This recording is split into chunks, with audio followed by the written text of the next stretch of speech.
Hola amigos, Carmen Carbona, Betsa.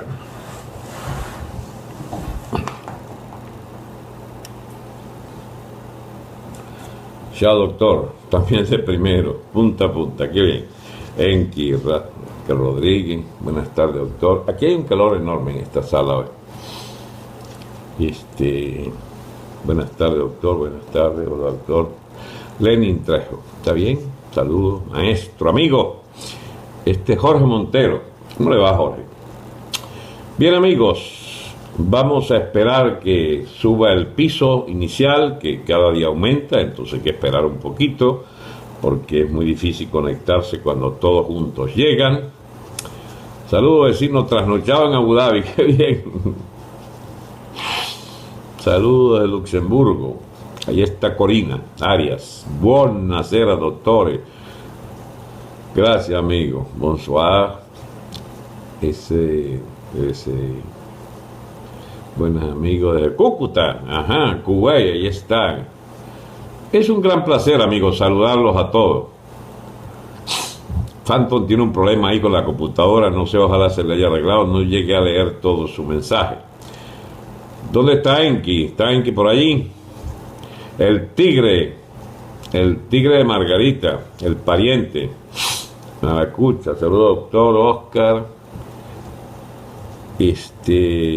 Perdonen es que tengo una sudadera por el calor un golpe de calor aquí en esta sala. Bien amigos, empecemos de inmediato, ¿eh?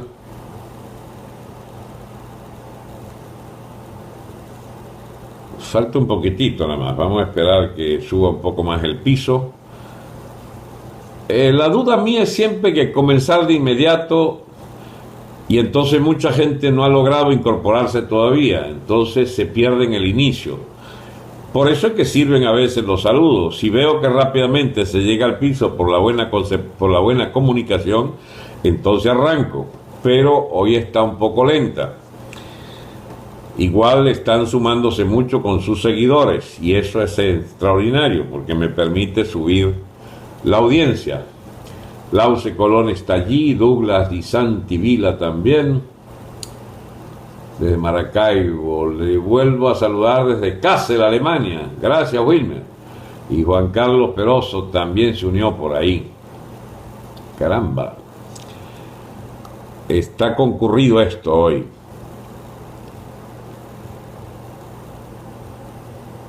4.609. Hay un chiste maracucho que me mandaron hoy por hoy, con sus respectivas groserías, no lo puedo decir todo. Pero dice, es que se me quedó pegado el dedo en el portal de Dollar Today y me acabo de despertar y empezó a subir o sea, haciendo creer que era que se le había quedado pegado el dedo dormido. No, es real, es real. El Dollar Today es tan bruto Maduro que le echa la culpa a Dollar Today. Señores, el Dollar Today lo que hace es una llamada por teléfono desde alguna casa de cambio de Cúcuta que le dicen a cómo está el dólar, a cómo está el bolívar, y el de Cúcuta le dice a tanto. Y si está en una locura como la de hoy, llama 3-4 veces diaria y 3-4 veces Dollar Today pone el precio que está el bolívar en Cúcuta.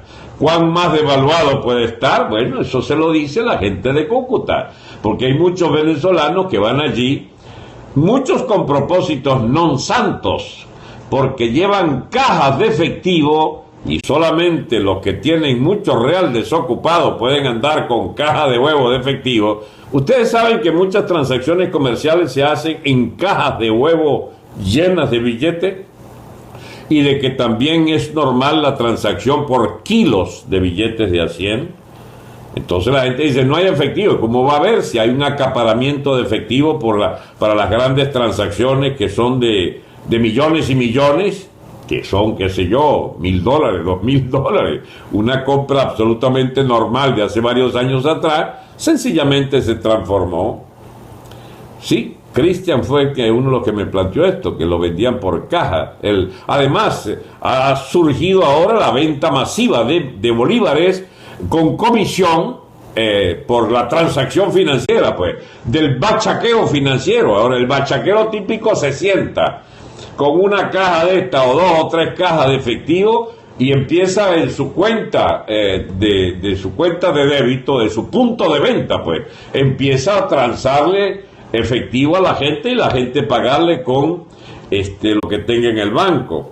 Ay, mis amigos, el ingenio para la especulación es infinito, como es infinita los peldaños hacia la crisis que llevan a la barbarie total. Estamos apenas en la primera etapa. Bienvenido el amigo Libango P en su primer día de Periscope. ¡Qué bien! Hay varios que llegan con este mensaje. Significa que la bola está rodando, que se riega la noticia de que aquí pueden encontrar algunos razonamientos distintos. La muda empezó a arrugar, no puede ser. Tiene 15 años arrugada, chico. ¿Y en qué arrugaron hoy? ¿Cuál es la nueva estupidez que se les ocurrió? Bienvenida, McLean, Virginia Queen. Oscar Rodríguez, Rafael Martínez. Eso se vivió en Alemania de posguerra, sí, en la primera posguerra, el 24-26.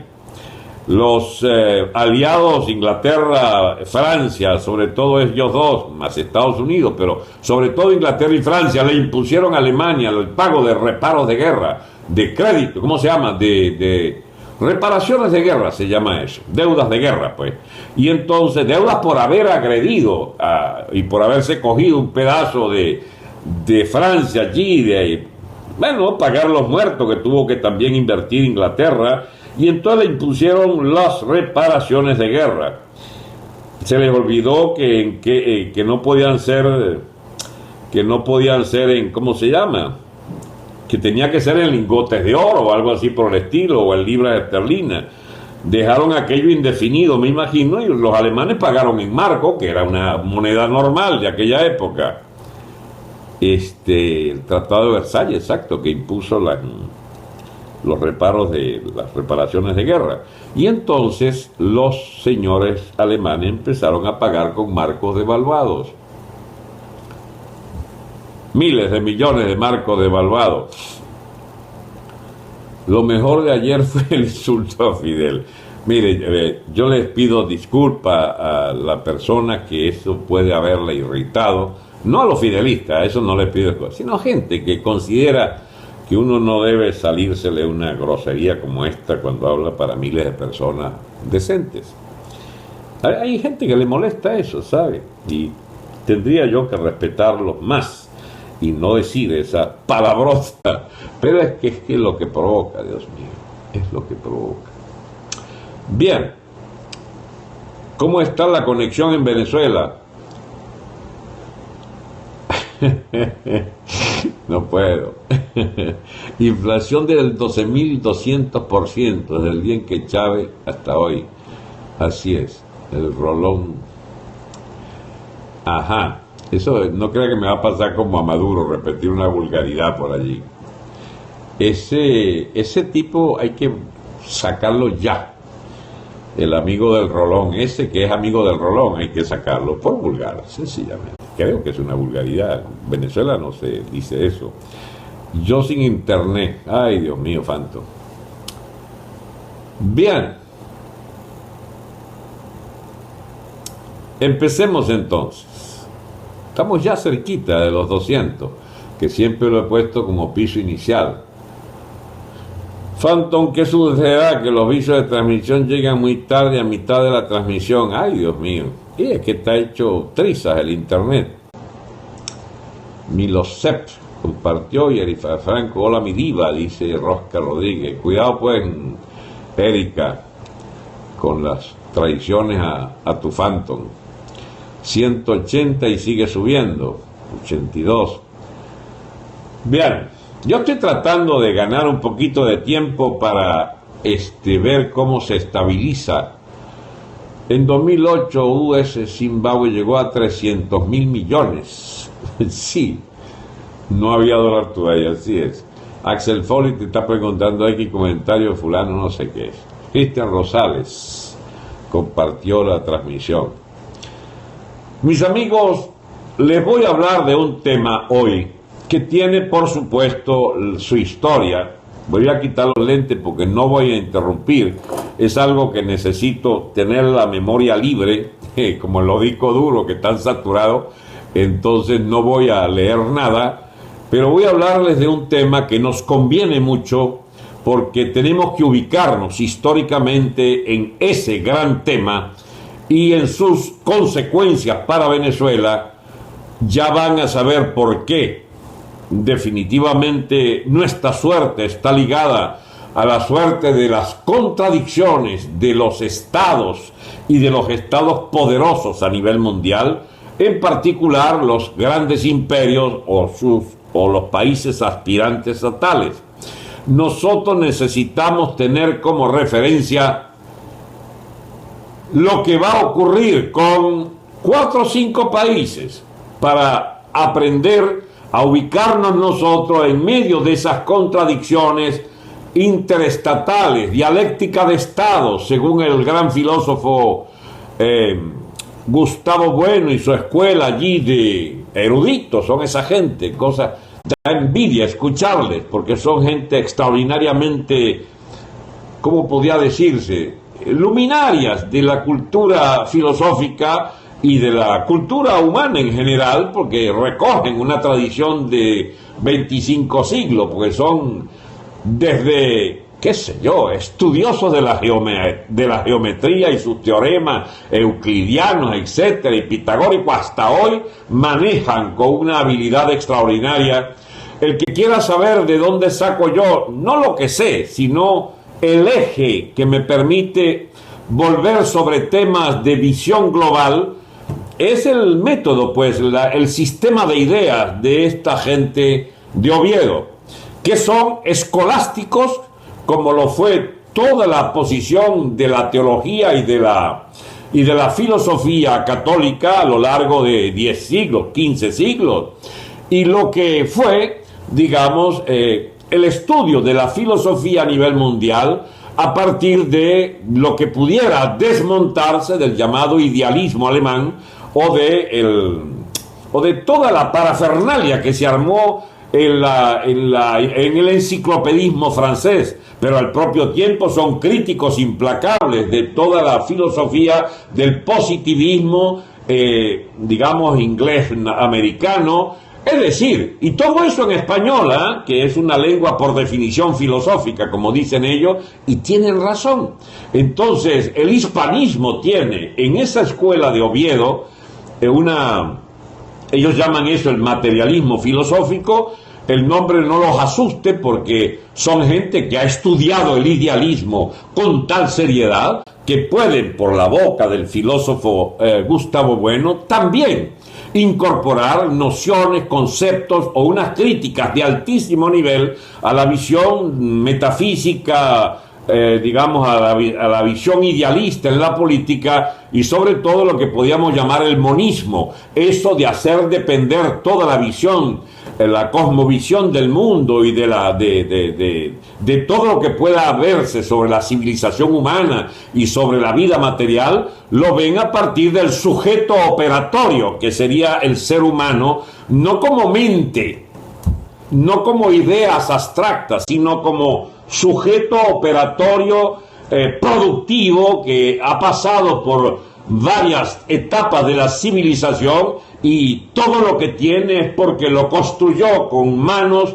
con la mente es cierto, pero ejecutado en laboratorios, digamos, en desarrollo de las ciencias, etcétera. Es gente muy sólida, muy sólida intelectualmente, y les decía que la crítica fundamental de ellos es hacia el monismo, es decir, hacer depender todo de una visión parcial.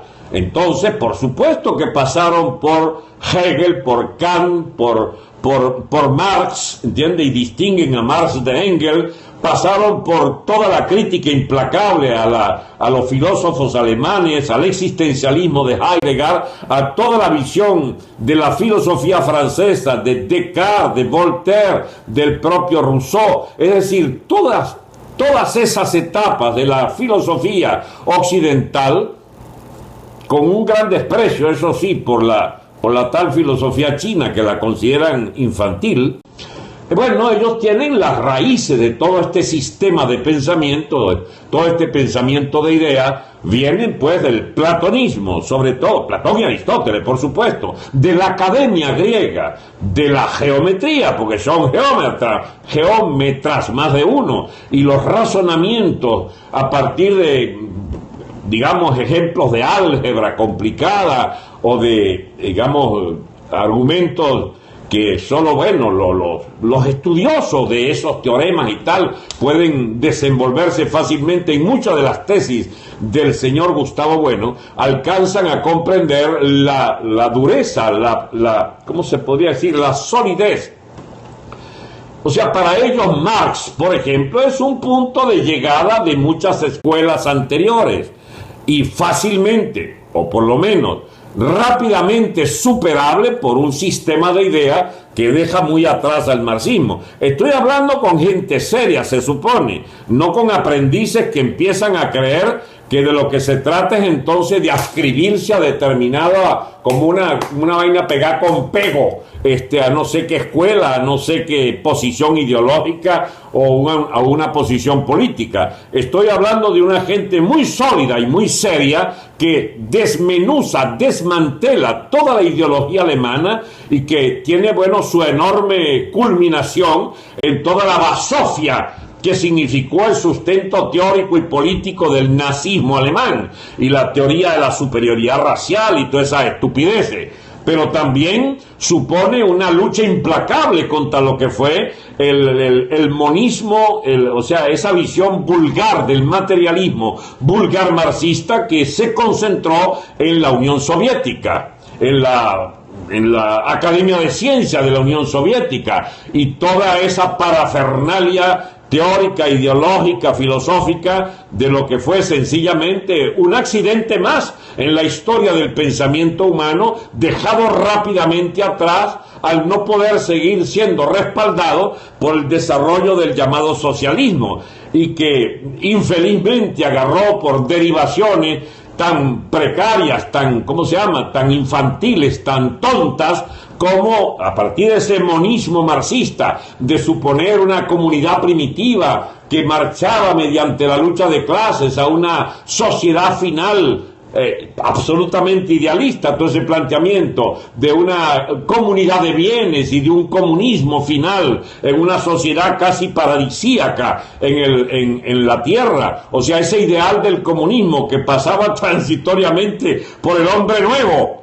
Y como uno sabe qué es esta discusión del hombre nuevo, y se consigue con que Mario Silva, Bernal, La Foforito, La Pereza, Maduro, Cilia son representantes del hombre nuevo, uno no puede sino echarse a reír, a carcajada, a mandíbula batiente sobre esta porquería de filosofía que encarnó el marxismo castrista, el maoísmo y todas sus estupideces teóricas de infantilismo oriental, algunas cosas interesantes, es cierto, en el manejo de las llamadas contradicciones, y por supuesto cuando aterrizan en los manuales que mandó a leer el ilustre Chávez, y formó pues esos portentos de la intelectualidad contemporánea que significan Diosdado Cabello, el burro monstruo Winston, ¿cómo es la cosa? Ese.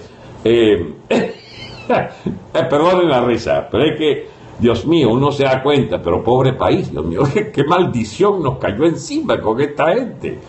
Qué pobre perspectiva teníamos, habiendo perdido 20 años, Dios mío, de enterramiento en esta basura ideológica del socialismo del siglo XXI.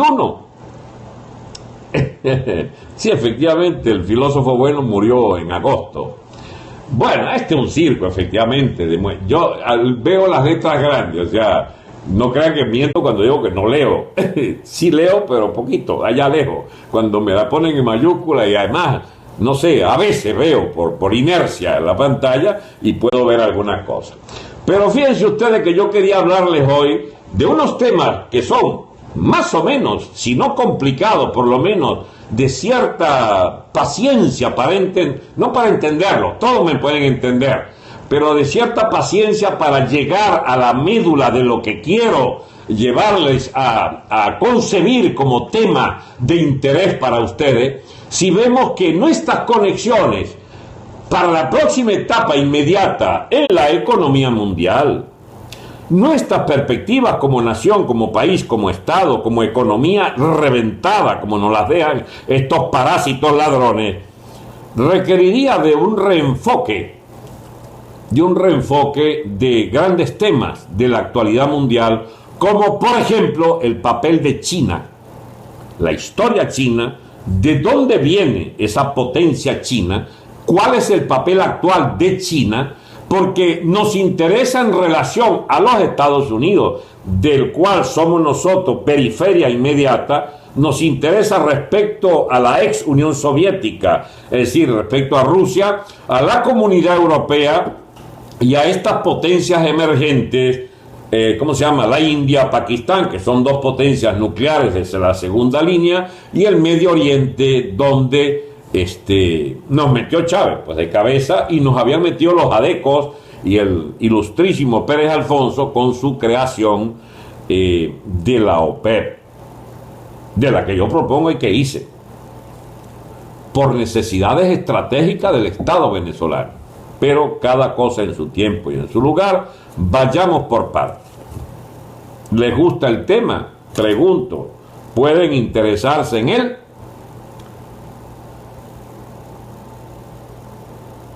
No hay nadie que diga nada. Se colgó esto, ¿cómo va a ser? Dice Zaida 80 que claro que sí. Bueno, sí, es interesante, excelente, magnífico. No, porque a veces me asusta que nadie dice nada y esta gente se fue, Dios mío. Estamos en los 200, 198, 200, 202, 203, magnífico. Ya puedo entonces arrancar debidamente, porque me descorazono si no arrancamos en el piso de 200. Bien. Y está Doris conectándose ahora. Bien, amigos, miren, yo no voy a meterles aquí una historia china en YouTube. Amigos, hay más de 1.800 millones de videos en YouTube. ¿Usted sabe lo que es eso? Que vivimos 30, 40 vidas y no nos alcanzaría viendo día y noche los videos de YouTube que hay. Hay de todo, hay porquería impresionante, el internet es un caos impresionante y hay de todo. Bueno, qué sé yo, las cosas más imbéciles, primarias, tontas, idiotas, altruistas, ¿cómo se llama? Todas las religiones habidas y por haber tienen sus portales, sus, ¿cómo se llama? Sus pastores, todas las escuelas científicas, filosóficas, todo está en internet. Solo que hay que saber buscar porque te vuelves loco. Tendrías que tener un interés específico. Y aquellos que se interesaron en la gente en la filosofía esta de Gustavo Bueno, y bien, busquen FG Fundación, es la F, G Bueno, Fundación Gustavo Bueno, FG Bueno TV, FG Bueno TV. Ahí hay 300-400 videos.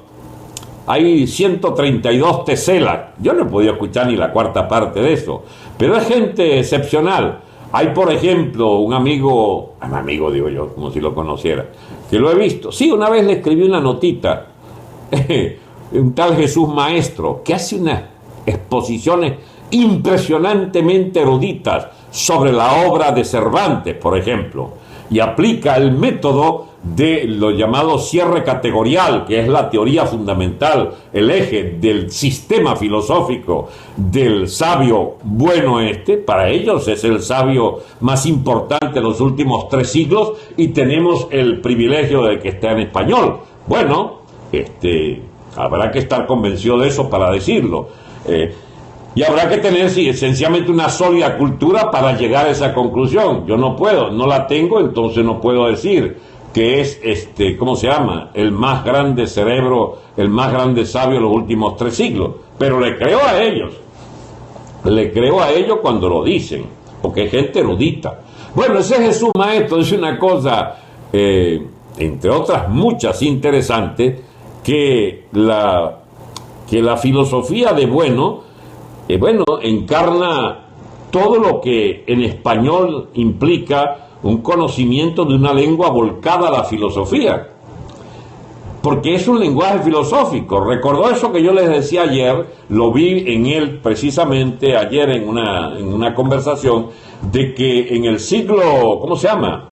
En el siglo XIII, XIV, XV, había pues la escuela de traductores de Oviedo. Oviedo es un catedrático, exactamente, Jesús Maestro.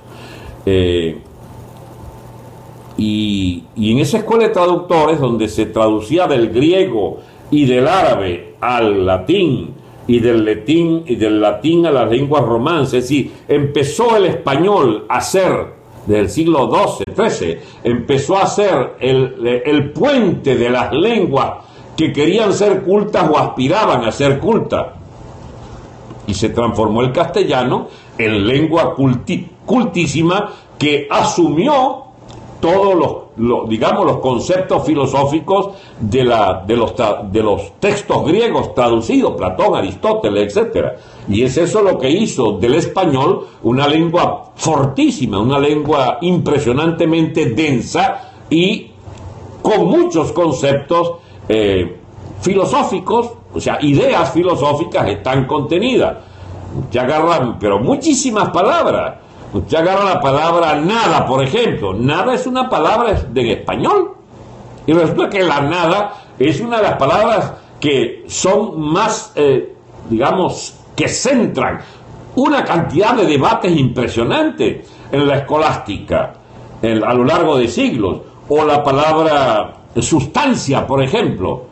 Sustancia es un concepto, es una idea que lleva a muchos conceptos. Bueno, en esos textos en esas teselas que le hablaba de Gustavo Bueno, son 132, muchas de ellas tratan estos problemas aparentemente inocuos, porque es que la filosofía no puede ser vista como doxografía, es decir, el estudio de la evolución de los textos filosóficos y de los términos. Eso es doxografía, eso es, digamos, ¿cómo se llama esto? Una formación para saber dónde vienen las cosas en filosofía. Pero la filosofía como tal es algo así como que las cosas más triviales pueden tener ¿cómo se llama esto? Una idea de este tema, no un concepto, sino una idea. O sea, ¿cuál es la idea de basura, por ejemplo? Sobre las cosas más triviales.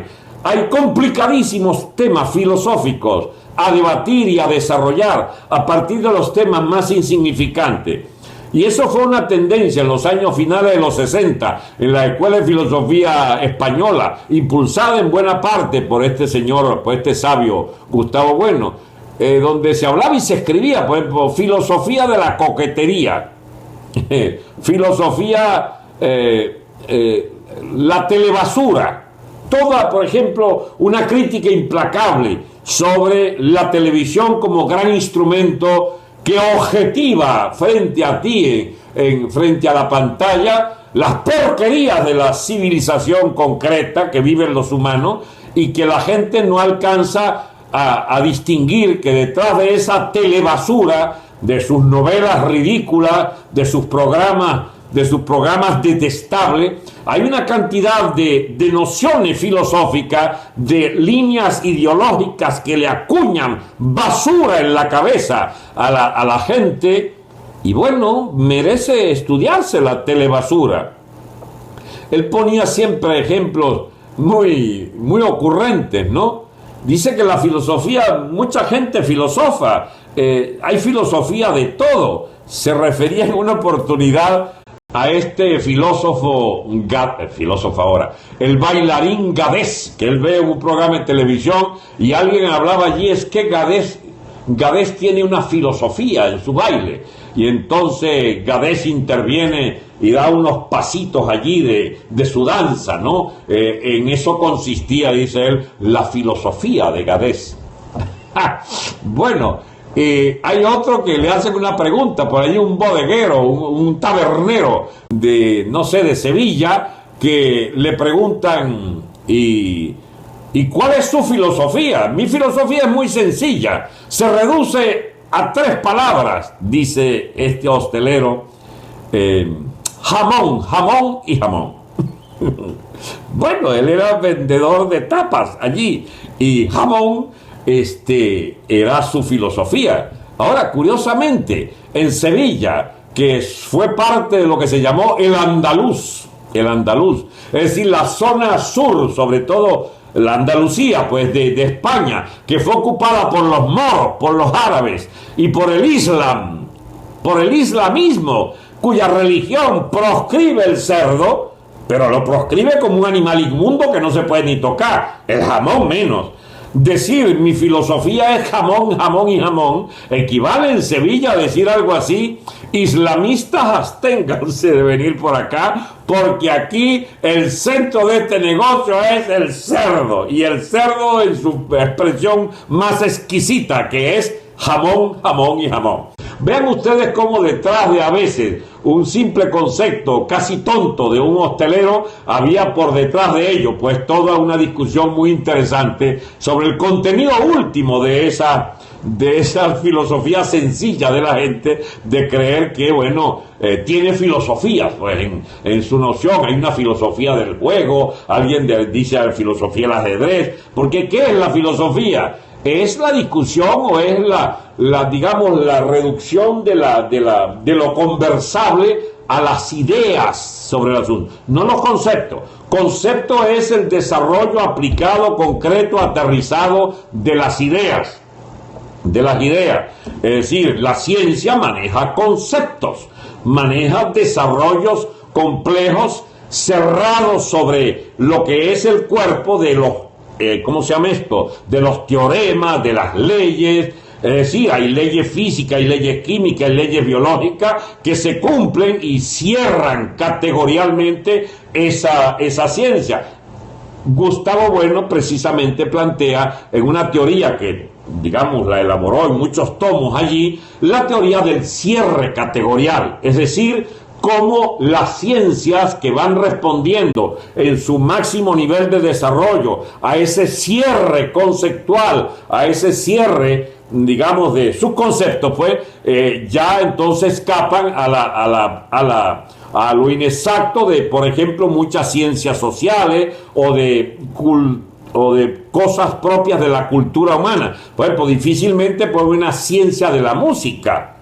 Pero sin embargo hay muchos músicos metiéndole cabeza digamos, a cómo la música se desarrolló a lo largo, digamos, de siglos, desde, digamos, los chilliditos por allá o los monocordes sonidos de algunas piezas medievales, se desarrolló hasta la filarmónica y las sinfónicas, etcétera, y ¿cómo se llama? Yo sé poco y nada de eso, me pondría a piratear si vengo aquí a hablarle de música, por favor, pero hay una especie de semicierre categorial en el estudio de la música, suficiente para entender que toda esa vaina del hip hop y el rap y todo eso es una porquería de 7 suelas, o para entender, por ejemplo, al oído, que esa ópera china es fastidiosísima y absolutamente carente de la más elemental solidez como algo que interese al oído humano. Dios mío, ¿para qué me metí en esto? Bueno, mis amigos, olvídense. El cierre categorial del señor Bueno es un terreno no pantanoso, es un terreno de un nivel de complejidad que muchos no llegaremos a comprender nunca, pero hay que meterse a ver qué puede uno agarrar de ese manantial de sabiduría que es esta gente de Oviedo y que está en nuestra lengua, que es lo más extraordinario, y que han propuesto una recomprensión de muchas cosas, y sobre todo para entender el lugar de nuestra lengua en la historia mundial, el hispanismo como la vilipendiada España, la vilipendiada España de la leyenda negra. ¿De dónde vino todo esto? Del interés del imperialismo británico, y luego relevado por el imperialismo francés y el imperialismo norteamericano, que bueno, una vez que callapearon a España y le quitaron hasta sus últimas colonias, ahí a fin de siglo pasado, Filipinas y Cuba y Puerto Rico, bueno, sencillamente ha desarrollado en el seno de la propia España esos nacionalismos casi infantiles de los vascos y de los catalanes, que se olvidaron de que fueron 16 siglos españoles y que fueron los principales beneficiarios tanto en Bilbao, en San Sebastián, como acá en Cataluña, en Barcelona, los grandes beneficiarios de las grandes conquistas coloniales españolas. No se olviden de que tuvimos en Venezuela, por ejemplo, la compañía guipuzcoana. Guipuzcoana viene de Guipuzcoa, de la banca vasca, que absorbió todo lo que pudo y se industrializó, digamos, España tempranamente en el País Vasco gracias a la explotación de nuestra agricultura. Por lo menos Juan Francisco León y su insurrección allí ¿cómo se llama? De Barlovento, de los productores a los que atosigaban de deuda la compañía guipuzcoana, tienen mucho que decir sobre esa dominación hispana de los guipuzcoanos, de los vascos. O ¿qué me dicen de Cataluña? Donde, digamos, Cataluña empieza a pensar que ya no es española, cuando cae Cuba, se la cogen los yanquis y entonces pierde Cataluña sus grandes privilegios de ser casi, bueno, los varones textiles de Barcelona eran los que dominaban la economía cubana, y como los echan de allí, entonces han llegado a la conclusión guipuzcoanos y barceloneses en que España los roba y de que, bueno, ellos son una nacionalidad que tiene derecho. Empecé, ya le hablé hace pocos días, ayer, anteayer. Yo no voy a volver sobre el tema español porque me apartaría de mi tema de hoy, que yo quiero, por supuesto, el BBVA, Banco Bilbao Vizcaya, pues todavía le quedó la maña, incluso llevó a Chávez al poder, nunca olvidarlo, con la platita que te consiguió Miquelena, señor del Banco Bilbao Vizcaya, para financiar la campaña de Chávez. Eso fue un escándalo tapadito allí por la corona española, etcétera. Empiece, porfa, dice este. Yo tampoco estaba hablando tontería, estaba planteando otros temas, pero no es que esté fuera de tema. Estamos en los temas que hacen, a la, ¿cómo se llama?, a la problemática de otras naciones que nos interesan conocerla. Bueno, resultado, ya que hay alguien que se fastidió de que dice que yo no he empezado, bueno, voy a empezar entonces. Yo creí que ya había empezado. No, para él no he empezado. Parece que le interesa solo China. José Mariano Guerole, por ahí anda la cosa. Todavía seguimos. Total, me interesaba charlarles un poco de lo de China. Miren, mis amigos, el llamado imperio del medio,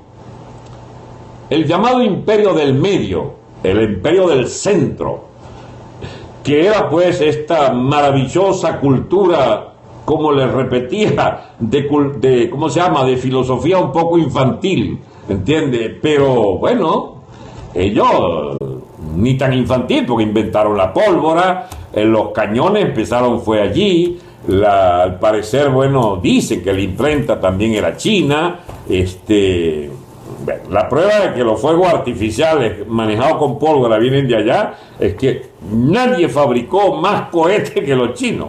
Ahora bien, China, que era una civilización entonces floreciente ya desde hace 40 siglos, o desde hace 28, 30 siglos, en el siglo XII de nuestra era cristiana, fue ocupada por los mongoles, los temibles mongoles que llegaron hasta Europa.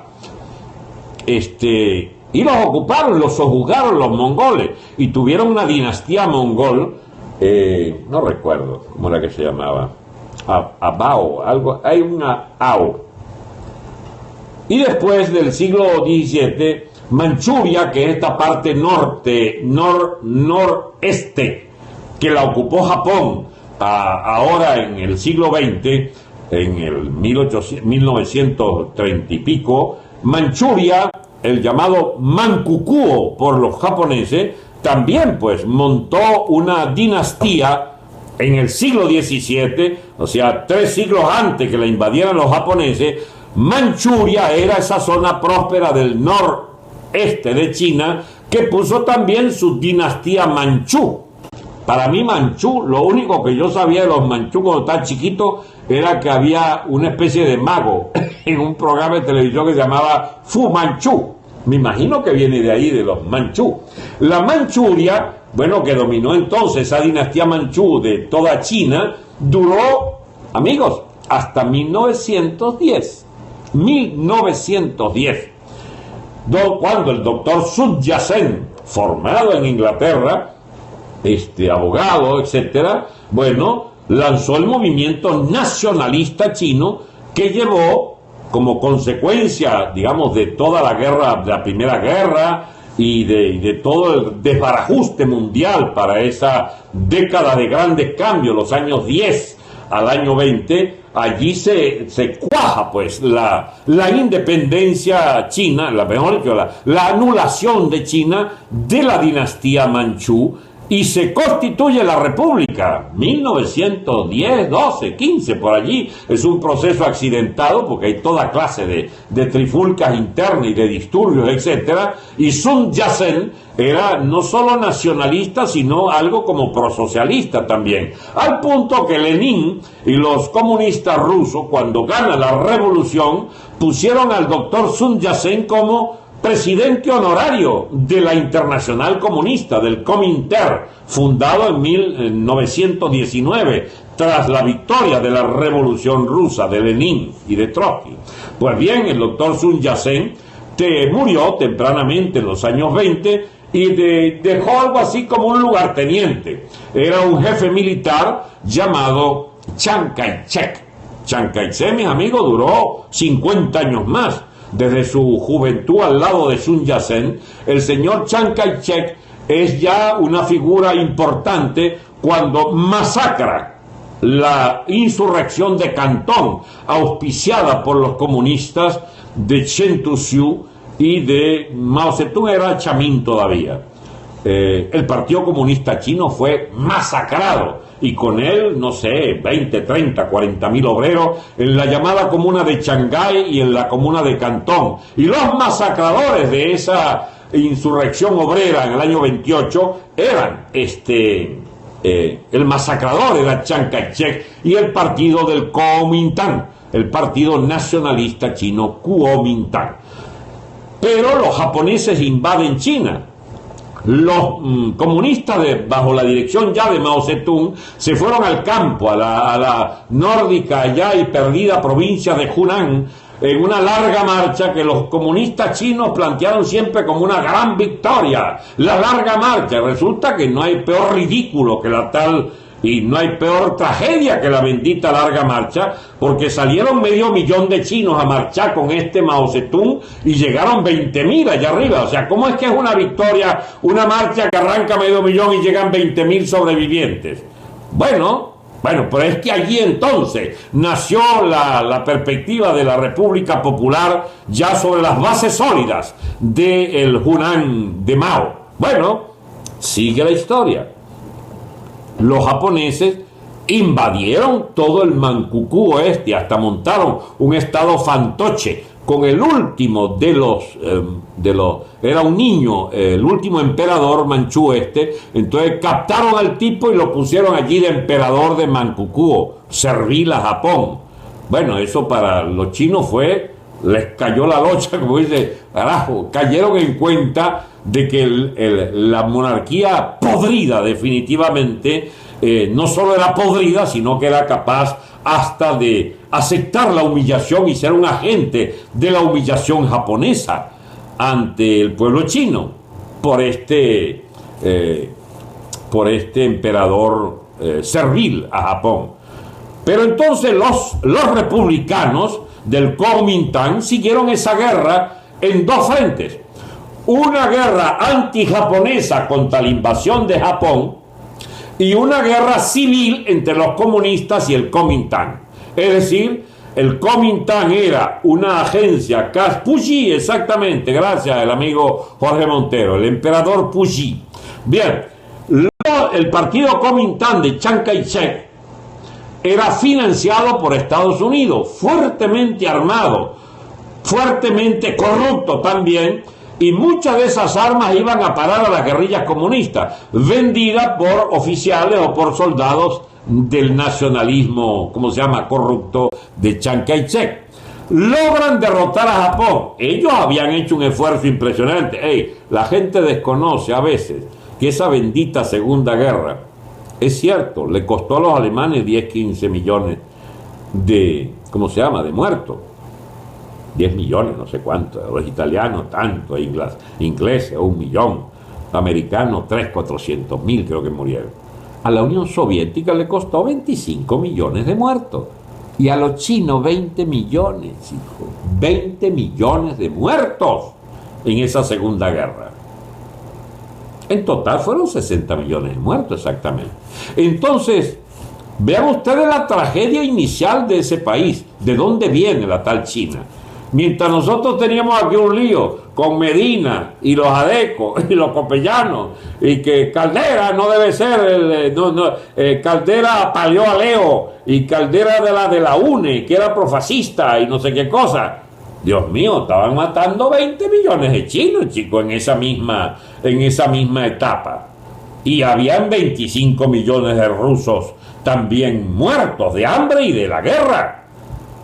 Entonces, nosotros hemos estado lejos de todo eso, pero la historia humana no resulta en lo que somos actualmente producto de algún azar o de alguna vaina mágica. No, hay millones y millones, decenas de millones de muertos para haber llegado a hoy. Y hoy nos interesa porque nosotros estamos viendo un desarrollo a nivel de la lucha de entre estados y entre imperios que nos ha permitido como estar al margen, salvo que venga un loco como Chávez que nos meta en esos líos por el lado que no es, porque nos metió al lado de China. Menos mal que China no tenía ningún interés especial en manipular a fondo con una política imperial a este pobre paisito marginal. Menos mal que los chinos eran socios y siguen siendo socios de los norteamericanos, y el Chávez lo habrán oído como quien oye una curiosidad de circo. ¿Qué querrá decir este hombre?, dirían los chinos.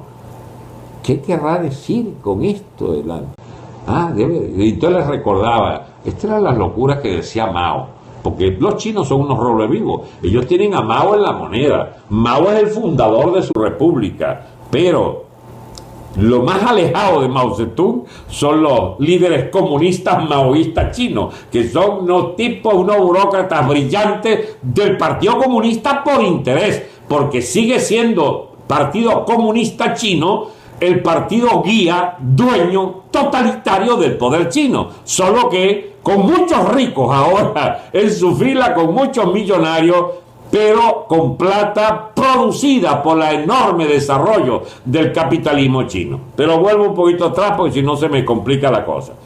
En China entonces hay todo un largo peregrinar del nacionalismo chino, aliado del comunismo chino, contra Japón, que llegan los norteamericanos, además de ayudarlos en armas y dinero, le quitan de encima, chicos, a Japón.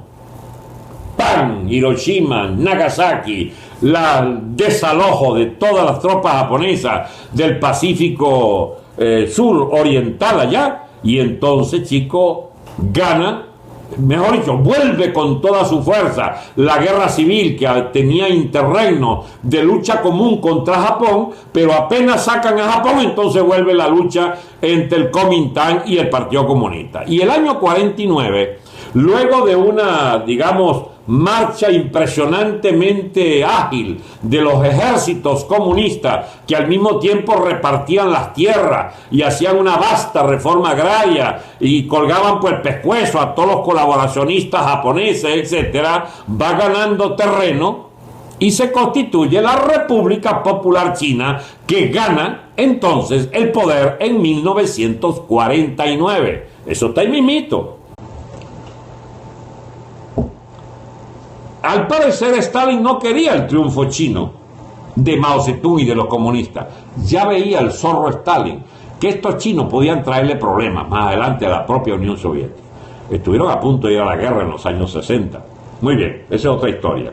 Lo concreto es que la revolución china se hace contra la opinión de Stalin, que quería de nuevo un pacto de frente común con el Kuomintang y de que fuera el Kuomintang el que eligiera la presidencia china, o que siguiera la presidencia china a la que se sometía el Partido Comunista de Mao Zedong, y los comunistas eran: mire, señor Stalin, se acata pero no se cumple. Nos gusta mucho su plan, pero nosotros preferimos tomar el poder nosotros para nosotros. Y entonces arranca la revolución china.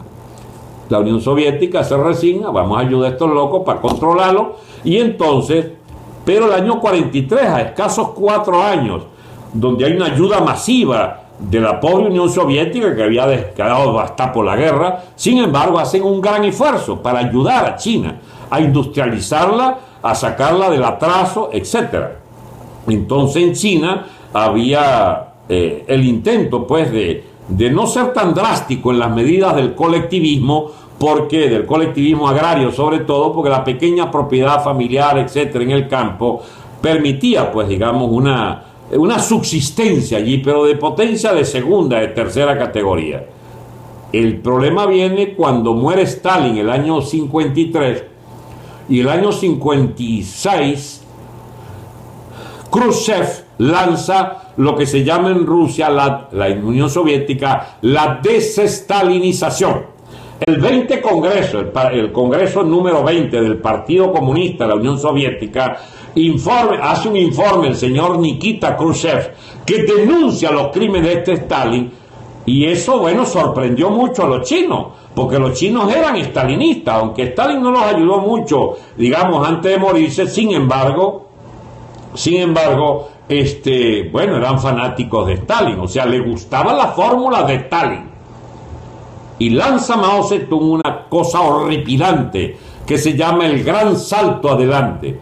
¿Qué es el gran salto adelante? Algo así como contra todo lo que estaba diciendo Khrushchev. Se necesitaba era hacer lo que hizo Stalin, que costó 30 millones de muertos. Antes de los de la guerra mundial, 27, 30 millones de muertos, la colectivización forzosa y la ruina, digamos, la cosa más horrenda de la hambruna en toda la Unión Soviética, producto de aquella locura de someter la agricultura a esa colectivización forzosa. La Revolución Libertadora, ¿qué era? La Libertadora, la única que conozco, es la de Castro y Gómez en 1898, acá en Venezuela. Bueno, entonces, ¿se acuerdan por qué no me gusta leer? Porque entonces me saca mi hilo. Viene entonces la colectivización forzosa china. El gran salto adelante fue que metieron no sé cuántos millones de chinos a la fuerza en esas granjas de Estado colectivizados, y hoy se murieron, chicos, no sé cuántos millones. Se habla de entre 30 y 45 millones de chinos se murieron de hambre, mis amigos, por el desastre económico impresionante, a lo cual se añadía lo que se llamó la siderurgia del pueblo, pues, que es que recogían todos los hierros posibles y los fundían para hacer pequeños altos hornos en todo pueblo, para hacer instrumental agrícola, etcétera, arados, etcétera, ¿no? Y entonces tenías aquella locura. En lugar de, mientras todo el país marchaba a los grandes altos hornos, a las grandes siderurgias, China se devolvía, chicos, a fundir pedazos de hierro, ¿entiendes?, para obtener aceros caseros en los pequeños pueblos, en las pequeñas siderurgias.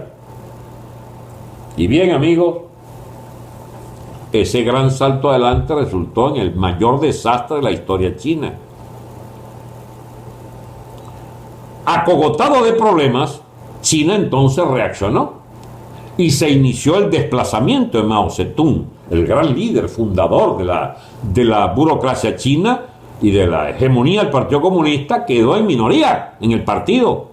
Él logró defenderse allí con una tesis de alborotar al pueblo chino con lo que se llamó el periodo de las 100 flores, el año 59 lanzó una gran campaña de, de alborotar los intelectuales y los estudiantes con lo que se llamó el periodo de las 100 flores.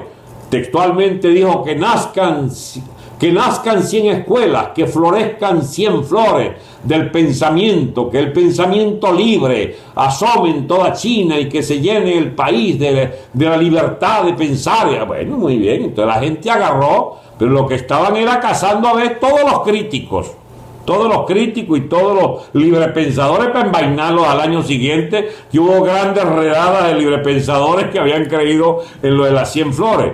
Pero el tal Mao Zedong perdió el poder y la rivalidad fue fundamentalmente entre la fracción de Mao contra la fracción del presidente de China, que no era Mao. Mao era jefe del partido, pero el presidente chino era Liu Shaoqi. Liu Shaoqi era un tipo más bien conservador, de aparato, una especie de hombre muy frío, muy calculador, muy lento, muy representando los intereses de la burocracia naciente. Y había un tipo que era brillante, educado en Francia, que era el primer ministro, llamado Zhou Enlai. Zhou Enlai era un estadista, era, alguien que pensaba, para abreviarle la historia de Zhou Enlai, ese es el ideólogo de los acuerdos con Kissinger y con Nixon, el año 71-72, por allí. Zhou Enlai era el primer ministro entonces, y entonces terciaba en aquellas trifulcas enormes entre la fracción Mao y la fracción Liu Shaoqi. Y Mao es desplazado, lo dejan como símbolo, como prócer, está bien, tú eres el prócer, pero el partido lo dirige Liu Shaoqi y Deng Xiaoping, es decir, los reformadores, los que le obstinaban aquellas locuras de Mao sobre la colectivización forzosa, sobre el santo adelante y todas esas vainas. Pues bien, yo leí un libro una vez, no recuerdo cómo se llamaba la autora, creo que era un libro que se llama Pas de larmes pour toi, Mao, no derramaré una lágrima por ti, Mao. Que alguien cuenta, dice, la última vez que vimos con vida a Liu Shaoqi, presidente de China, aún siendo presidente de China, era en un lento caminar hacia un avión que lo esperaba ya prendido en la pista, donde con 2 guardias a su izquierda y a su derecha, caminaba dificultosamente e iba quedando detrás de él un hilo de excremento, porque iba con disentería o con una diarrea imparable. Ese pobre chino llamado Liu Shaoqi, padre de China, primer presidente de la revolución, miren ustedes ese final, haciéndose caca camino al avión que lo llevó a una lejanísima provincia del interior chino a morirse por allá. ¿Usted sabe qué simboliza eso? Que Mao Zedong volvía a agarrar el control del partido. ¿Saben cómo? Por un agite impresionante que lanzó llamado la Gran Revolución Cultural Proletaria. Animó a los liceístas y a los universitarios a una campaña brutal contra todos los profesores, contra todos los científicos, contra todos los músicos, contra todo el mundo, porque había que instaurar la Gran Revolución Cultural Proletaria, que era una manera de pelear contra la otra facción de Deng Xiaoping. Al cabo de varios años de ese disparate que costó 10-12 millones de muertos, esa tal revolución cultural proletaria, bien, entonces llega, chico, la agonía de aquella política.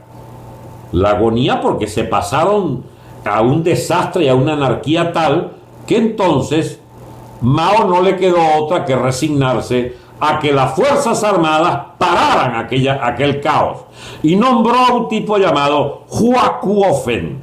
Y Hua Kuo-fen, liquida la fracción llamada de Lin Piao y de Chen Po-ta, que eran los fuertes aliados de Mao, y de la mujer de Mao, que era una rolitranque loca, la más agitadora de lo que se llamó la banda de los 4, que eran los que querían seguir la parranda esta de Mao, de la de la revolución cultural esta.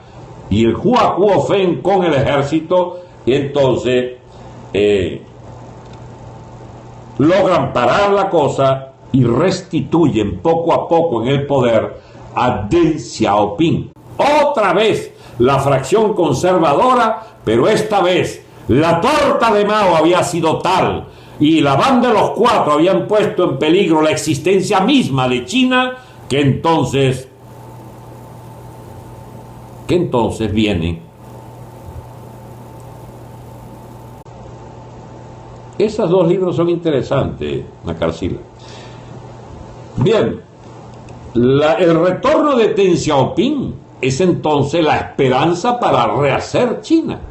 Y efectivamente, en el año 76-78 lanza entonces lo que se llama las 4 modernizaciones. Fue un poco más tarde, creo, que muere Mao primero. Ya habían los acuerdos con los norteamericanos. Las famosas 4 modernizaciones es que se moderniza la economía, se moderniza la ciencia y la técnica, se moderniza la educación, se moderniza la agricultura. Hay entonces el derecho a la propiedad privada de pequeños lotes de tierra, se vuelve a las universidades, digamos, se liquida todos esos pasivos de la locura la revolución cultural, y entonces empieza China un despegue económico impresionante que no ha parado, chicos, porque China tiene 35, 40 años de crecimiento, al 10% anual. Mientras tanto, el Partido Comunista quedó como partido totalitario del poder, pero con una economía capitalista hasta los tuétanos, capitalismo salvaje incluso. Y a su vez el Partido Comunista se transformó en un partido de una verdadera aristocracia intelectual y técnica. Está llena de tecnólogos, está lleno de gente, digamos, de mucha preparación. Ustedes dirán, bueno, ¿y qué tiene que ver esto con algún otro país? Nada. Nada, porque eso solo podía ocurrir en China, en el famoso imperio del medio, en el famoso imperio que recorre los siglos, con algo que se llamó el modo de producción asiática. Así lo designó Marx, y así lo han usado otros académicos, que consiste en ver la producción china y la economía china siempre bajo el control de una dinastía y de una burocracia de Estado, férreamente controlando la población y todo lo que implique el comercio y los procesos industriales, los procesos comerciales, etc. O sea, ese modo de producción asiático, donde la burocracia y la aristocracia, digamos, de empresas, etc., o de burócratas empresarios, digamos, tiene un dominio pleno sobre los procesos productivos, significa ni más ni menos que se hizo compatible el capitalismo ahora de gran modernidad, se hizo compatible con la dictadura de la burocracia comunista, que al mismo tiempo se reformó ella misma para ser una burocracia meritocrática. ¿Ustedes creen que eso no es posible? Mire, en Venezuela no tuvimos nunca comunismo, pero tuvimos empresas estatales, tuvimos PDVSA. ¿Ustedes no se acuerdan de la meritocracia de PDVSA? Que eran casi una casta. Yo sé que me van a colgar por el pescuezo más de uno acá, que son, digamos, cultores de nuestra vieja y querida PDVSA. Pero la vieja y querida PDVSA, caramba, para entrar costaba mucho, porque allí toda la burocracia de PDVSA, muy próspera ella en sus altos niveles, muy de Massachusetts, muy de universidades americanas, muy de habla inglesa, muchos de ellos, Chávez los odiaba y por eso los destruyó. ¿Bien? Esa burocracia de PDVSA era meritocrática. Y entonces, ¿por qué vamos? No debe ofenderse nadie por lo que yo estoy diciendo. Estoy tratando de hacer inteligible un fenómeno complejísimo, pues, de esa burocracia china que fabricó, mutatis mutandis, guardando, por supuesto, las siderales distancias, algo parecido a la burocracia estatista de PDVSA, que generó desde su interior, chico, una enorme capacidad administrativa y una calidad de sus funcionarios, mientras más alto, más capaces. Eso es casi un elogio lo que estoy haciendo de la vieja meritocracia de nuestra burocracia petrolera. Bueno, si pasó en Venezuela con el estatismo adecocopellano, amigo, y bueno, y con ese mismo estatismo Chávez acabó con esa vaina, porque metió en lugar de la meritocracia anterior el perraje rojo, chico, que acabó con PDVSA. O sea, también pueden haber macabras manifestaciones del mismo criterio totalitario burocrático, y que fue lo que hizo Chávez precisamente con la misma empresa. Bien, en China, mis amigos, para usted ser jefe de una región china, usted tiene que haber sido, qué sé yo, poseedor de 4 o 5 títulos, haber dirigido no sé cuántas fábricas, es decir, es que es una aristocracia de la producción de la, ¿cómo se llama?, del diseño interior de la economía, de la agricultura, de la industria y de títulos universitarios, pues eso está lleno de tecnócratas en el mejor sentido del término. Por eso son compatibles con la propiedad capitalista, muchos de ellos ricos, y el partido está lleno de gente exitosa y de burócratas exitosos en su gestión. El presidente chino, para dirigir los 1.600 millones de chinos, pasó primero por todas las escalas, desde dirigir provincias de 8 o 6 millones de chinos hasta dirigir regiones de 200 millones de chinos, y entonces llega, chico, a la cúpula del Estado chino para dirigir 1.600, ya es un tipo experimentado. Además, mientras tanto, eliminaron todos esos criterios según los cuales el jefe del partido es eterno y se muere en esa vaina. No, señor, eso hay regularmente evaluaciones muy fuertes para seguir admitiendo que aquel burócrata es el más capaz de todo, y lo dejan en el cargo sobre la base de los éxitos que ha significado su gestión a la cabeza de esa burocracia parcial o la burocracia global del Estado. Amigos, todas estas cosas para decirle que no esperen de China nada que tenga que ver de esa vaina de los americanos, de que los derechos humanos y la democracia que tienen China, que haber democracia. ¿Para qué carajo le dirán los chinos? Aquí esta vaina no funciona a nosotros. ¿Ustedes saben cuál es el presupuesto militar de China? 260.000 millones de dólares. Están desarrollando la segunda marina del mundo después de la Yankee. Los Yankees tienen 650.000 millones de dólares de inversión en Fuerzas Armadas, es decir, 3 veces el presupuesto chino. Pero ese era un país que se moría de hambre hace 30 años, chicos, y ahora tiene un presupuesto militar, una potencia termonuclear impresionante, que es con un presupuesto de 1/3 de Norteamérica. ¡Ey! Y 4 veces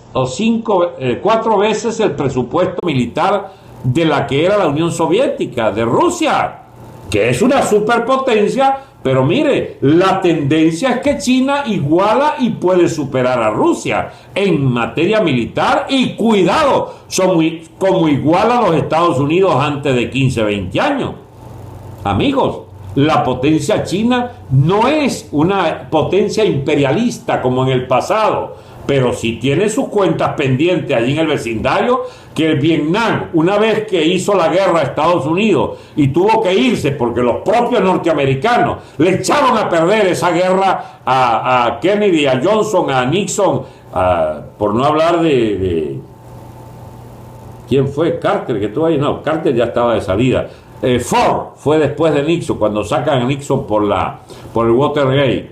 Bien, esos 4 presidentes que dirigieron esa guerra fueron enterrados en su política hacia Vietnam desde los Estados Unidos. Yo les expliqué eso en días pasados. Pues bien, cuando se cerró el capítulo de la ficción para los comunistas del mundo y para los socialistas que vivían con ese cuento, bueno, Chávez no se enteró de eso, por supuesto. El heroico pueblo de Vietnam. Él nunca se enteró que China invadió Vietnam el año 76 y les dio una pela en los primeros meses. Carajo, hubo una mortandad impresionante. Chinos y vietnamitas entonces pactaron la paz. Hablo de China comunista contra Vietnam comunista, que había logrado derrotar a Estados Unidos. ¿Y cuál fue el motivo? Bueno, el motivo había sido, chicos, que los chinos simpatizaban con una porquería de régimen llamado de los Khmer Rouge, los Khmer rojos, de un tal, ¿cómo se llamaba ese bicho, chico? De Camboya. A ver, Wikipedia ahí.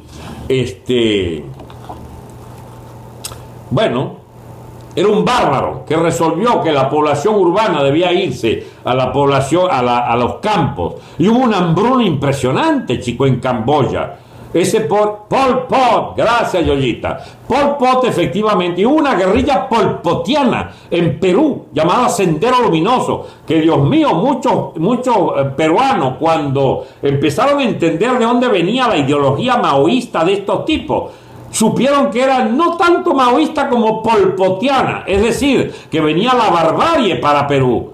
Y bueno, entonces apoyaron al chino Fujimori cuando, ¿cómo se llama?, resolvió hacer un exterminio en las zonas campesinas que estaban ya copadas ideológicamente por el tal, ¿cómo se llama?, el camarada,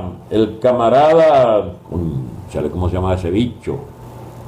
El camarada, bueno, no me acuerdo el nombre. Está preso, se murió en la cárcel.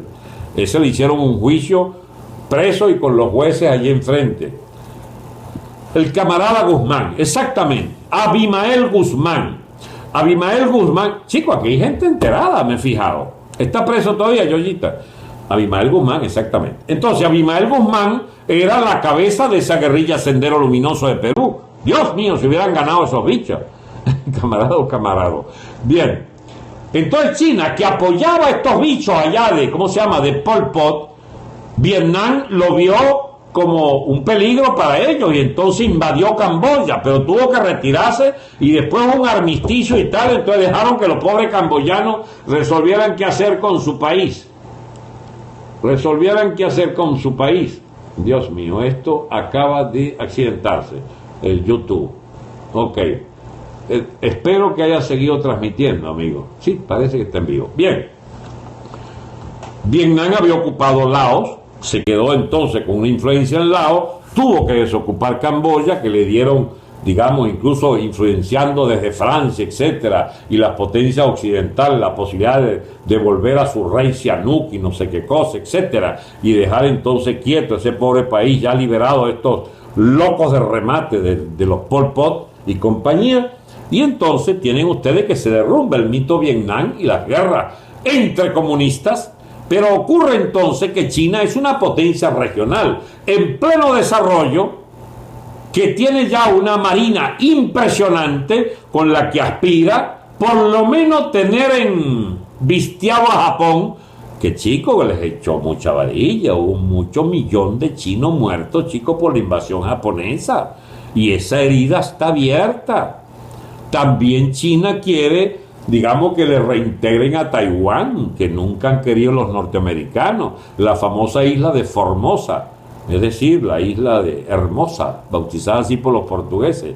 La Formosa, que es hermosa, bueno, la Formosa viven ahí como 40, 50 millones de chinos, industrializados, impresionantemente pilas y tecnológicamente muy avanzados, pero China tiene la tesis, pues, de una nación, dos estados, ¿entiendes? Es decir, esos son chinos, esos son nuestros, tienen que devolvernos, como tuvieron que devolverle a Hong Kong, que era una colonia que era para siempre, y otras zonas aledañas allí que eran por 99 años, pero cuando cumplió 99 años las otras zonas aledañas le dijeron a los ingleses, mire, mejor nos devuelven Hong Kong con las zonas aledañas, y ya Hong Kong, que era desde hace mucho tiempo un respiradero del capitalismo chino hacia el mundo, bueno, terminó reintegrado plenamente a la economía dominada por el Partido Comunista, pero por banqueros ingleses, australianos y sobre todo chinos capitalistas, que han hecho de Hong Kong una impresionante metrópolis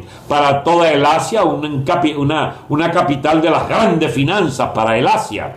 Y Macao, por supuesto, que era de los casinos, que tuvieron que devolverse a China también. Bueno, mis amigos, ¿dónde va esto?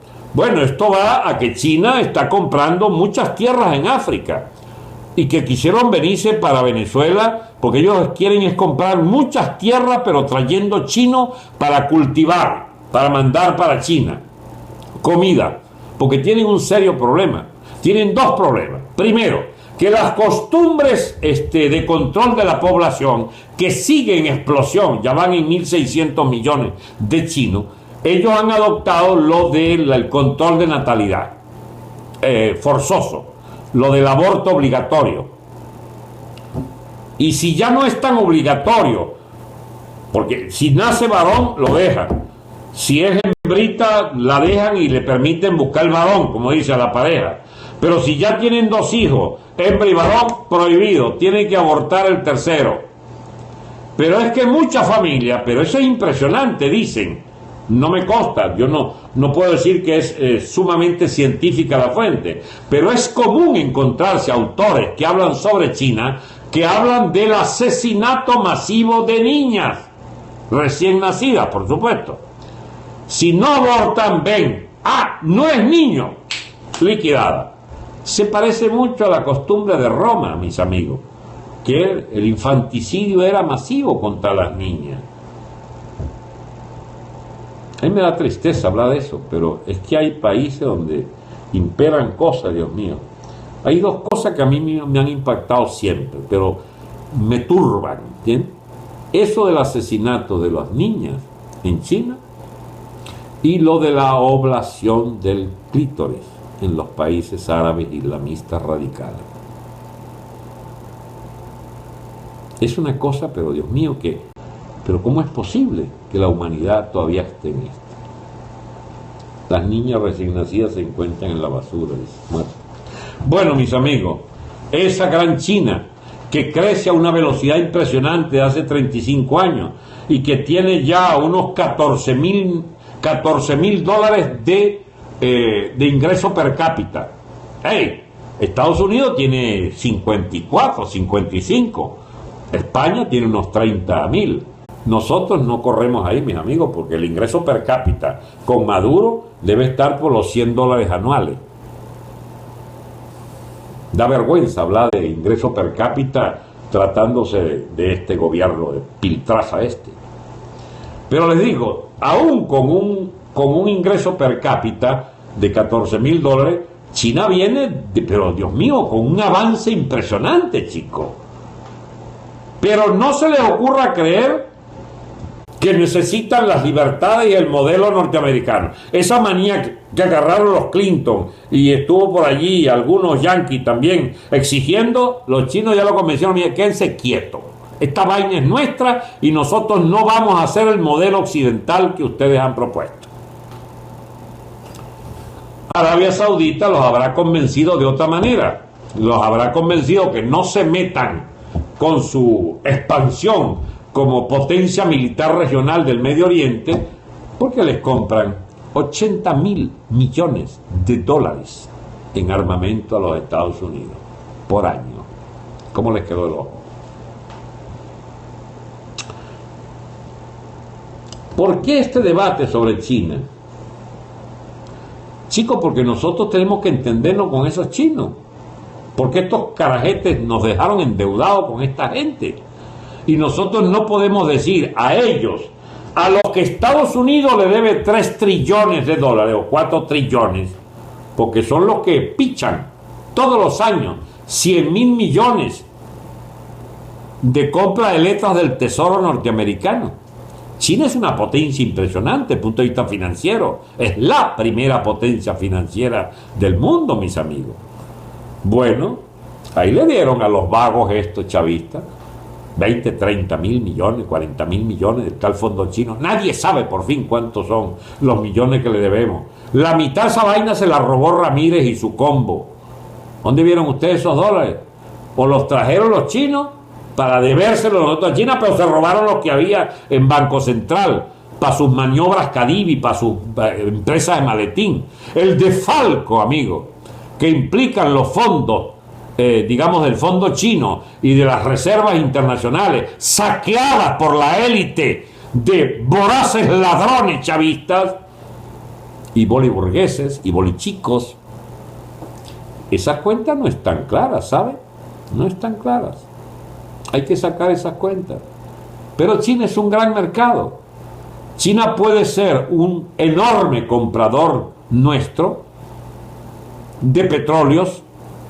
El problema no es el precio, el problema es que haya una inversión, que nosotros podamos manejar con nuestros técnicos, que son iguales o mejores que los de cualquier país del mundo, en una gran empresa privada petrolera nuestra, o de 100, 200 empresas petroleras nuestras, con capacidad tecnológica, que reincorporamos a Venezuela y que han estado en todo el mundo, y que pueda, con inversión de capitales privados, nuestros, norteamericanos, europeos y por qué no chinos, y desarrollar un potencial petrolero impresionante. Pero también podemos sembrar arroz para China, chicos, y sembrar carne, sembrar como Maduro con el cultivo de pollo. Podríamos hacer una potencia agroexportadora hacia China. China necesita, digamos, y no pudiendo resolver este tema que se me quedó a mitad, lo de que ellos controlan la población y le está envejeciendo la población china. Ellos tienen un desastre a una o dos décadas. Ahora, los chinos piensan su vaina para un siglo. Esto es un tema que tiene nexos con muchos otros. La minería, por supuesto, amigo. El tema de nuestra propia visión de la natalidad. Esta historia esta cantaleta del abortismo, por ejemplo. Amigo, yo no soy ningún troglodita que impida a la mujer disponer de su propio cuerpo y todas esas vainas que inventan en el feminismo, pero el abortismo en especial, y no por convicciones religiosas, que la convicción religiosa existe en la mayoría católica para censurar abiertamente las prácticas abortivas. Yo no soy pro aborto, mis amigos, pero por una razón que al común de la gente le escapa. No pensarlo, que es que yo creo en un gran destino para mi país, y un gran destino de una nación depende de tener siempre una natalidad ampliamente positiva. Felizmente Venezuela la tiene. No lamentemos que tenemos cada vez más bocas que alimentar, porque también tenemos jóvenes que, digamos, en edad de trabajar, para que puedan soportar el peso de las edades de los viejitos. Pero hay una condición previa. No puede ser que tú los lances, chicos, a las cárceles, al pranato de la Foforito, o a las bandas de barrio, o a los colectivos, porque ¿para qué carajo tienes jóvenes tú si los lanzas a la delincuencia y al desempleo? Estamos hablando de un país normal, un país que debe estimular incluso su población a parir, porque van a ser, si no felices, por lo menos sus necesidades fundamentales satisfechas a partir de tener un empleo productivo y de poder tener su casa o su vehículo, además de que pueden haber grandes servicios de educación y de salud para satisfacer esas necesidades de elevación social con un salario que sea un salario que dignifique a la familia, hasta en gasto de entretenimiento, donde la felicidad probable de la pareja y de la familia dependa de los desarrollos de esa economía con un gran vigor en su natalidad. Y eso no se logra abortando gente. Eso se logra haciendo planes para 30, 40, 50 años. Mire, yo voy a decir una cosa que es muy rara que yo la diga. El loco Chávez tenía la intuición de que alguna vaina podía ser interesante, hacia eso que él llamaba el mundo multipolar. En alguna solapa de algún libro leyó esa vaina. ¿Bien? Pero el mundo multipolar realmente existe. Está la URSS, que vuelve a crecer a tasas muy altas. Por ejemplo, en los últimos 10, 15 años, la Rusia creció 150% su Producto Bruto. Estados Unidos solo 50%. China, 500% creció China. 500%. La India creció una barbaridad. Entonces, y ahí está Brasil, aquí vecinito. Europa se mantiene con los Estados Unidos como una gran unidad económica. Entonces, en ese lío mundial multipolar, porque está bien, Trump podrá hacer lo que quiera y Estados Unidos y Europa serán todavía de lejos una primera potencia que dicta la pauta, pero ahí está asomando la cabeza China y Putin recupera su aire. Es decir, hay elementos de multipolaridad del mundo. A nosotros lo que sí debemos repensar es qué hacemos nosotros mezclados con los líos, digamos, y los pasivos de aquellos chinos, soviéticos, rusos y sobre todo mezzoorientales, o sea, los árabes, etcétera. Si nuestro tema, chico, es ligarnos al norte más progresista, el norte más industrializado, el de mayor tasa de crecimiento, digamos, ¿cómo se llama?, de tecnologías, nosotros tenemos la necesidad agónica de volver, y aprovechando este triunfo de Trump, a volver, digamos, a nuestro mundo occidental, chico, a recoger la herencia judeo-cristiana. ¿Qué hacemos nosotros con los benditos islamistas del Alzani echando vaina allí, montando brigadas de guerrilleros palestinos y echarle vaina a Israel? ¿Qué necesidad tenemos nosotros de andar anotándonos con un proyecto chino, de traer una parvada de chinos allí a producir vainas? Si nosotros podemos producir enormidad de productos en nuestras tierras agrícolas a condición de que las mecanicemos. Grandes espacios de sistemas de riego. Grandes probabilidades de alta tecnología agrícola para convertirnos en grandes exportadores de productos agrícolas y ganaderos. Nosotros tenemos un grave problema, que es el más sencillo, y ojalá muchos de estos problemas los tuvieran muchos países, sobre todo del África subsahariana y del Medio Oriente. ¿Saben cuál es? Tenemos exceso de agua. Exceso de agua. Meses enteros, muchas zonas bajas de los llanos están 1 metro bajo el agua, chico. Eso hay que meter en los piedemonte andinos y en el piedemonte aquí de la cordillera de la costa, de la cadena del interior, grandes sistemas de contención y de almacenamiento de esa agua, que por cierto nos sirve para desarrollar un gran eje urbano en los llanos altos, con agua abundante para 1 o 2 siglos. Y dejar seguir corriendo una vez que represen mucha de esa agua para grandes sistemas de riego, incorporar 6, 8, 10 millones de hectáreas de tierras cultivables, chicos. Y podemos entonces convertir a Venezuela en una potencia agrícola, ganadera, de alta tecnología. Le aseguro que los chinos están interesados. ¿Cómo papean? 2.500 millones de chinos que van a tener en 15, 20 años. Si no tienen países como nosotros que pueden ser grandes surtidores de, no solo de energía, de minería, sino también de alimentos. Pero es que se necesita haber sido tarado mental, Dios mío, como el Chávez y esta secuela de malandrines de 4ª categoría, de baja estofa, para haber pensado el país exactamente al revés de cómo necesitamos haberlo diseñado. Hay que darle una patada, chico, a toda esta supuesta ideología del independentismo y de la soberanía chavista. Esa es porquería, esa es basofia, lo que ha metido a este país en la mente de los jóvenes y en la mente de los venezolanos. Hasta ahí nos trajo, chicos, la Universidad Central de Venezuela. Miren lo que voy a decir. Ay, Dios mío, cuántos enemigos nuevos me voy a ganar hoy. Ahí tienes tus sendes, tus economistas del Sendes de la Universidad Central, y tus izquierdistas de la ciencia económica y social, y toda la pléyade de ignorantes que fabricaron por miles y miles todos los años la autonomía universitaria. Ahí están los miles y miles de repitientes, vagos de oficio de la izquierda universitaria. Ahí están. Fueron la burocracia chavista en todos estos años.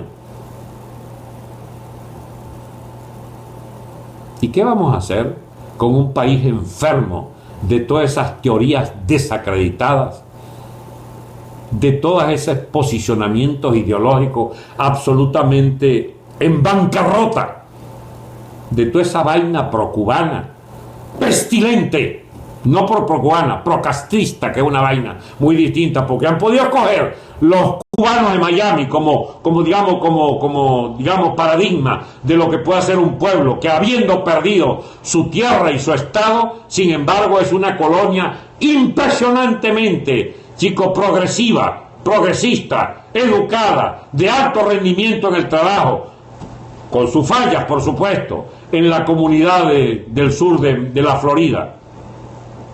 Amigos, Venezuela tiene enormes chances de ser mimada en la economía mundial, a condición de salir de la peste roja y de la peste socializante, porque el chavismo viene de las taras de la cuarta convertida en gangrena durante la quinta.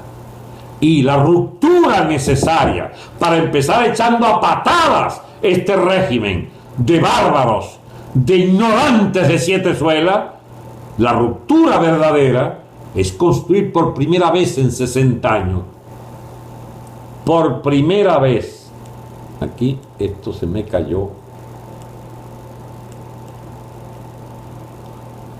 para construir por primera vez en 60 años una economía de mercado y dejar esa maldición gitana que tenemos encima de andar eligiendo siempre al más idiota o de andar eligiendo a todo pequeño truán que quiere ponerle la mano a un cargo público para hacerse rico sin trabajar.